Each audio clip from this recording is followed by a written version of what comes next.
മണിക്കൂറിലെ പ്രധാന വാർത്തകൾ നോക്കാം.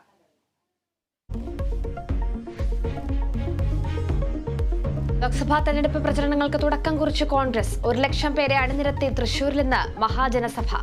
കോൺഗ്രസ് അധ്യക്ഷൻ മല്ലികാർജ്ജുൻ ഖാർഗെ ഉദ്ഘാടനം ചെയ്യും. KPCC തെരഞ്ഞെടുപ്പ് സമിതി യോഗവും തൃശൂരിൽ.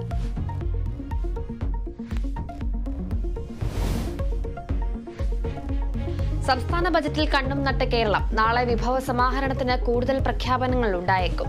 ക്ഷേമ പെൻഷൻ അടക്കമുള്ളവയ്ക്ക് പണം നീക്കിവെക്കുമെന്ന പ്രതീക്ഷ.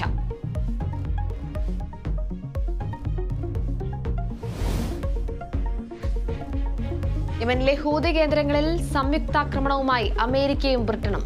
കമാൻഡിംഗ് സെന്റർ അടക്കം 36 കേന്ദ്രങ്ങളിൽ വ്യോമാക്രമണം. ചെങ്കടലിലെ ആക്രമണത്തിന് മറുപടിയെന്ന് അമേരിക്ക.